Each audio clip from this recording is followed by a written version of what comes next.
The curse of the forgotten oath. The Songye tribe, nestled deep within the dense Rhine forests of the Congo, was a people of great strength, wisdom, and tradition. Their village thrived under the leadership of Chief Mbala, a ruler known for his fairness and deep connection to the ancestors. His rule was blessed by the sacred Nwina totem, a wooden staff intricately carved with the spirits of the land, passed down for generations. The totem was not just a relic, it was a guardian of balance, a link between the living and the ancestors, ensuring harmony within the land. But among those who lived in the village, there was one whose heart burned with secret jealousy: Ikulu, the chief's ambitious nephew. He had always believed himself to be a greater leader than Mbala, but tradition did not favor him. The totem had chosen Mbala, not him, and for that, he seethed in silence. One fateful night, as the village lay in slumber beneath the moon's silver gaze, Ikulu crept toward the sacred shrine. His breath was heavy,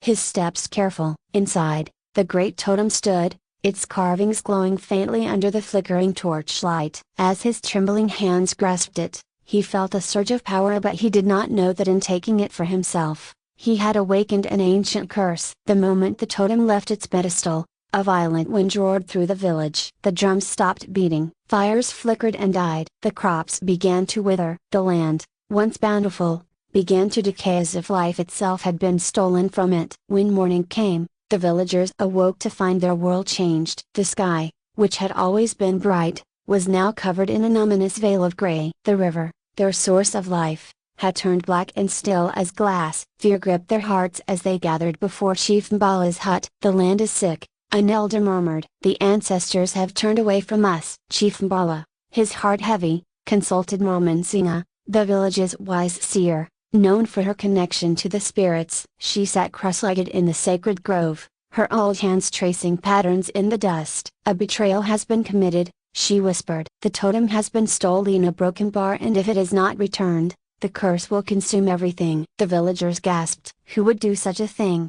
Someone cried. Mbala's daughter, Nyoka, a fierce and loyal warrior, stepped forward, her jaw tight with determination. "I will find it," she declared. "I will undo this darkness." Nyoka nodded solemnly. "But be warned, child. The journey will not be easy. The spirits are restless, and Ikulu will not surrender his stolen power without a fight." Nyoka gathered her weapons: a spear, a small knife, and a pouch of protective charms. She dressed in traditional warrior garb, a leopard skin tunic, beaded chest pieces, and a headband woven with eagle feathers. "The journey begins." Nyoka set off at dawn, the jungle thick with mist. The ancient trees whispered secrets as she moved swiftly through the undergrowth, her ears sharp for any sign of danger. She followed the path of destruction left by the cursed totem. The plants turned to ash, waters thickened like tar, and the very air felt heavy. Her journey took her into the heart of the forest of the lost, a place where spirits roamed freely. As she moved deeper,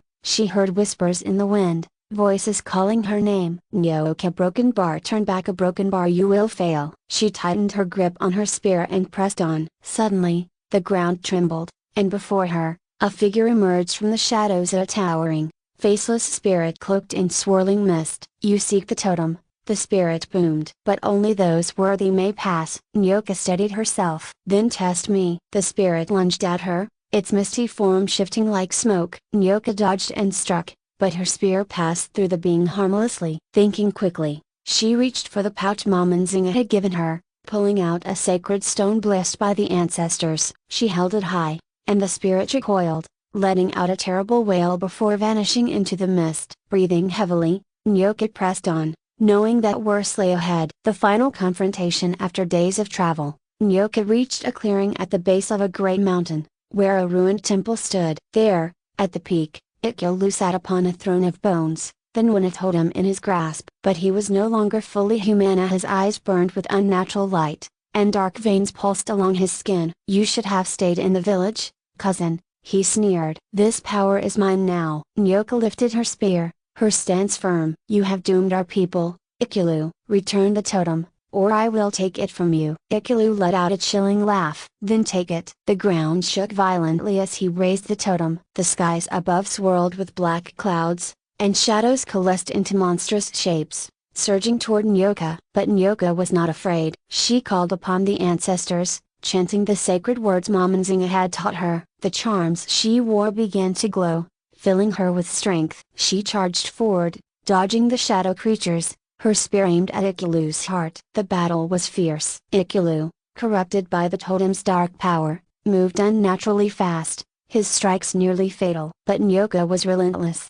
dodging, striking, and using the spirit's guidance to evade his attacks. At last, with a final cry, she drove her spear into the ground, channeling all her energy into it. The earth split open, and a blinding golden light erupted, engulfing Ikulu. He let out a final, desperate scream before collapsing, the totem falling from his grasp. Nyoka picked it up, feeling its power surge through her, but this time, it was pure, no longer tainted. The curse was broken. The restoration. As she returned to the village, carrying the totem high, the land began to heal, the rivers flowed again, the fields turned green, and the sky cleared, revealing the golden sun. The people gathered in awe, tears in their eyes. Chief Mbala stepped forward, placing a hand on his daughter's shoulder. "You have restored what was lost," he said, pride filling his voice. As the drums of the village echoed once more, Nyoka stood tall, knowing that the ancestors had watched her battle and they were pleased.